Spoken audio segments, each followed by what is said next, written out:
Hola, buenos días. Vamos a tratar en el tema de hoy los aspectos relacionados con la corriente sanguínea y básicamente vamos a pensar en la disminución de la corriente sanguínea o la disminución del riego sanguíneo.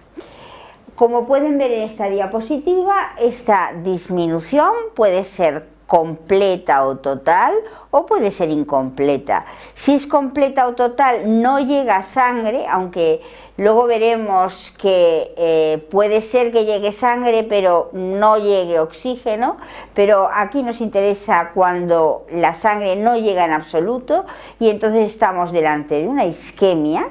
Este es el término técnico.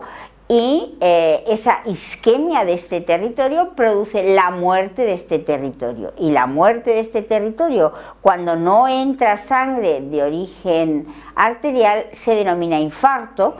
Y las excepciones que hay a esta terminología la veremos próximamente. Cuando la sangre llega pero no llega suficientemente, entonces se produce una anemia local. Eso puede conducir a fenómenos degenerativos locales, pero en determinados órganos, como ustedes saben perfectamente, a nivel del cerebro, a nivel de otros órganos, puede ser de trascendencias fundamentales. Vamos a estudiar lo que es la anemia local, es decir, esa disminución incompleta o parcial del riego sanguíneo arterial en un territorio. ¿Cuáles son las causas? Pues como todas las causas circulatorias, unas pueden ser sistémicas, es decir, que afecten a todo el organismo, u otras pueden ser de patología local. Las sistémicas, es decir, las que afectan a todo el organismo, se denominan shock, es decir, nos falta sangre en todos los territorios del organismo. Si nos falta sangre en todos los territorios del organismo, es que la sangre que circula dentro del torrente circulatorio o es insuficiente o no se bombea correctamente, detalles que estudiaremos más adelante. ¿Y cuáles son las locales? Es decir, en un territorio falta sangre. Puede ser porque tengamos lesiones fuera del vaso que nos comprimen el vaso, por lo tanto son siempre lesiones compresivas como una ligadura, el decúbito que ahora estudiaremos, un tumor que comprime, o vendajes compresivos. El decúbito es que nosotros mismos en los lugares de apoyo comprimimos tanto los vasos, nos dejamos de mover, no nos movemos y entonces la compresión de los vasos se inicia en los vasos venosos que tienen las paredes más débiles y luego al final afectan también a los vasos arteriales. Y las intrínsecas son aquellas que están en patologías de dentro de la pared vascular, o bien de la propia pared o bien dentro de la luz de los vasos. ¿Qué patologías tenemos de la propia pared? Pues bien conocida es la arteriosclerosis o la presencia de placas de ateroma adheridas a la pared que reducen la luz de los vasos, pero también podemos tener contracturas de los vasos, es decir, espasmos vasculares que en un momento determinado nos pueden dar una anemia local. Y causas intravasculares siempre son fundamentalmente relacionadas con la trombosis y con el embolismo. Aquí vemos lesiones de decúbito en el caso de las nalgas, que es una localización muy característica, y lesiones de decúbito en el caso de los talones, que es otra localización característica.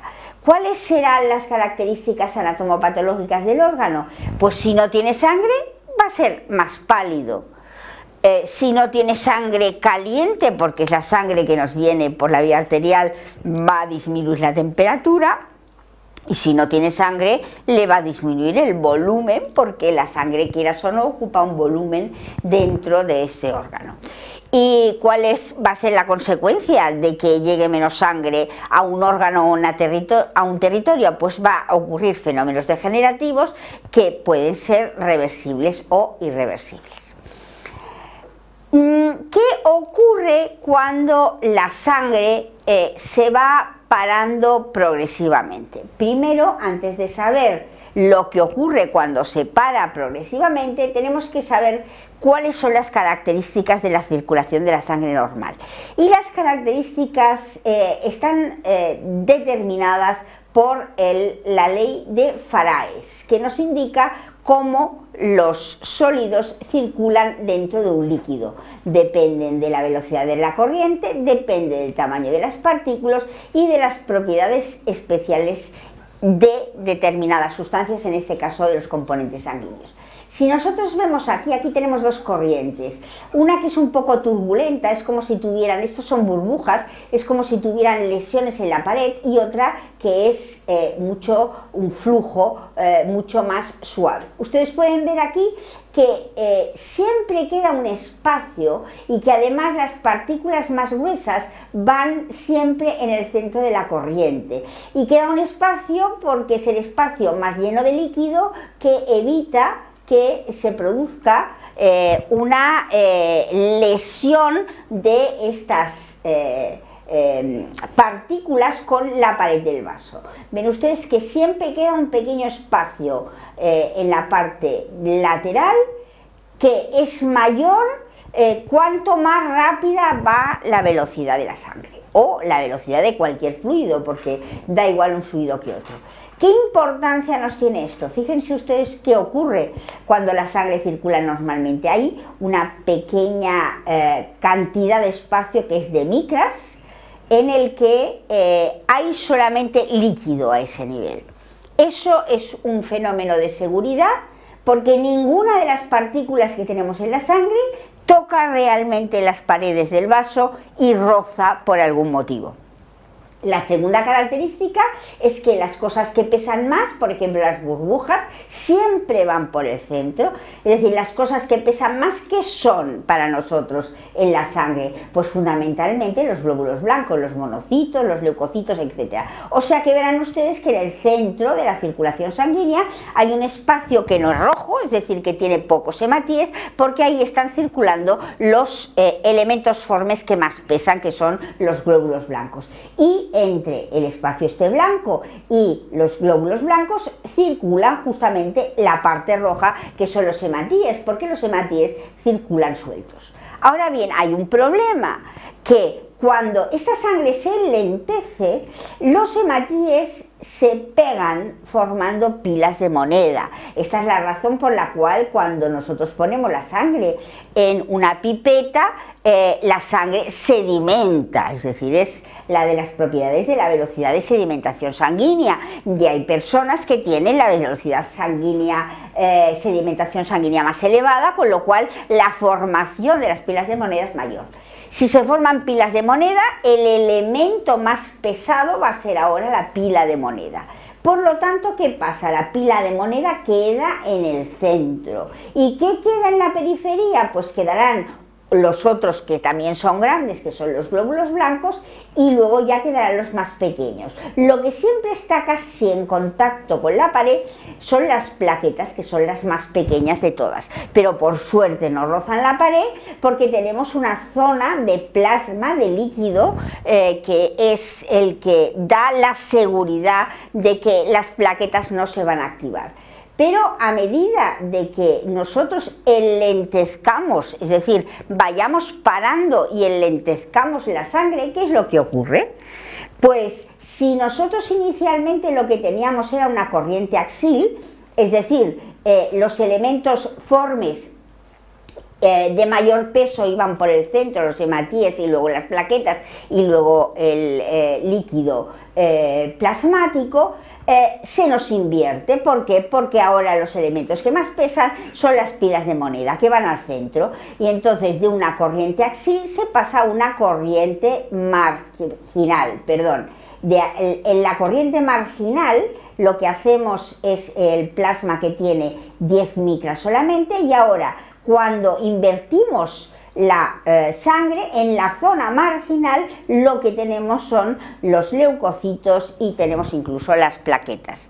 Como los leucocitos tienen propiedades peculiares que se pegan a cualquier cosa, ¿qué le pasa a los leucocitos? Que se pegan a las paredes de los vasos y tienen la propiedad de la leucodiapédesis y salen de los vasos. ¿Y cuáles son los leucocitos más numerosos en la corriente sanguínea? Pues son los polinucleares. ¿Y cuáles son los que más se mueven, más propiedades de leucodiapédesis tienen? Pues son los polinucleares. Entonces, ¿qué hace? Que cuando la sangre se invierte, es decir, la corriente axil se hace corriente marginal, lo primero que sale de los vasos son los polinucleares neutrófilos. Y esta es la razón por la cual el primer elemento que llega a un foco inflamatorio es siempre el polinuclear neutrófilo. Por lo tanto, la corriente se hace marginal, aparece la leucodiapédesis. ¿Por qué? Porque los hematíes han quedado en el centro formando las pilas de monedas. Y así constituimos una parada simple. La parada simple, que es efecto de la acción vasomotora, como la contracción de la arteria y la arteriola, produce este enlentecimiento, pero no pasa nada porque cuando la acción vasomotora desaparece, la corriente vuelve a fluir. Ahora bien, si esta parada simple es excesivamente larga o bien ya el enlentecimiento es mayor para conseguir una parada completa, ¿qué problema tenemos? El problema de que se nos pare la sangre por completo es que activamos las plaquetas que quedan pegadas en la pared y entonces la sangre se nos coagula intravascularmente, es decir, se nos produce un trombo. Y además, como la sangre no circula, la pared del vaso no se oxigena, aumenta la permeabilidad y al aumentar la permeabilidad, ¿qué pasa? Sale el líquido del interior y se produce lo que estudiamos ya el día anterior, que era el edema, es decir, sale el líquido al exterior. Por lo tanto, cuando se producen trastornos isquémicos de la pared, solidificación de la sangre y edema, lo que estamos produciendo es una estasis. Es decir, que no es lo mismo la parada sanguínea que la estasis. La estasis implica que inicialmente la estasis puede revertirse incluso aunque haya salido líquido, pero a la larga, si la estasis se mantiene, se produce una trombosis masiva del territorio y una vez los elementos sanguíneos están solidificados, ya la lesión es irreversible. Y hemos dicho que de forma general, cuando disminuía la irrigación de un territorio, le llamábamos shock. ¿Qué es un shock? Un shock se produce cuando se disminuye el volumen minuto cardíaco, y eso es simplemente, se disminuye el volumen minuto cardíaco no solamente porque el corazón falle, sino porque la relación entre la cantidad de sangre que circula y la pared de los vasos sanguíneos no está acoplada. Es decir, si no tenemos sangre y los vasos sanguíneos tienen la misma calibre que siempre, hay una disminución del volumen minuto cardíaco. Por lo tanto, hay una incongruencia entre el continente, que es la sangre que hay en su interior, el continente, que es la pared del vaso, y el contenido, que es la sangre que hay en su interior. En ese momento en el que hay una incongruencia entre el continente y el contenido, disminuye el volumen minuto cardíaco y se produce un shock. ¿Cómo se manifiesta el shock? Pues que no nos llega sangre al cerebro y por lo tanto perdemos el conocimiento. Esta pérdida de conocimiento puede llevar evidentemente a la muerte del individuo. ¿Qué causas de shock conocemos? Es decir, ¿qué causas hay para que disminuya el volumen minuto cardíaco? Pues una de las clásicas es que perdamos mucha sangre. Si perdemos más de 2 litros de sangre, no tenemos contenido y por lo tanto el volumen minuto cardíaco disminuye. Esto sería pues el shock hipovolémico a consecuencia de una hemorragia masiva. Pero si el corazón no nos funciona, entonces tampoco tenemos volumen minuto cardíaco, porque el que hace que se bombee la sangre en el territorio circulatorio es el corazón. Por lo tanto, si el corazón no funciona, también tenemos un shock cardiogénico por la falta de bombeo cardíaco. Aquí hay otros shocks que son más difíciles de entender, pero que tienen el mismo mecanismo. Uno es el shock séptico. En el shock séptico, es decir, cuando nosotros tenemos una infección generalizada, lo que pasa es que se nos altera la permeabilidad de los kilómetros y kilómetros y miles de kilómetros de capilares que tenemos en el organismo.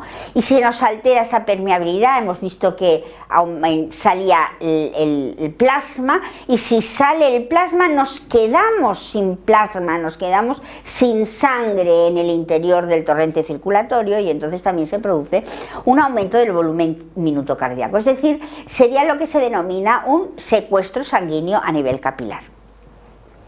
Y ya por último teníamos el shock reflejo, que puede ser que también se produzca un secuestro por un edema masivo a todos los niveles de características alérgicas, como puede ocurrir en un shock anafiláctico, o porque se produzca por un trastorno de reflejo una parada cardiocirculatoria, por ejemplo, pues un golpe a nivel del simpático o del parasimpático puede producirnos un shock reflejo.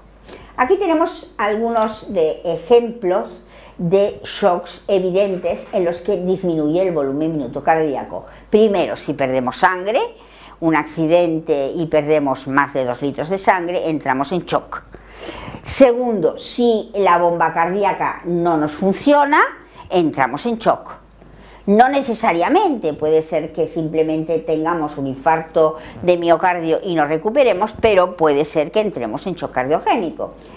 Las personas que tienen fenómenos de anafilaxia difusa, es decir, que se produce un edema generalizado en todo el organismo, también hacen un robo sanguíneo y también tienen un shock, que en este caso es un shock reflejo. Y por último, el shock séptico, cuando tenemos una infección que nos pasa por la sangre y está diseminada a todos los niveles, entonces se produce también un secuestro de la sangre al intersticio, nos falta el volumen minuto cardíaco y por lo tanto tenemos un shock.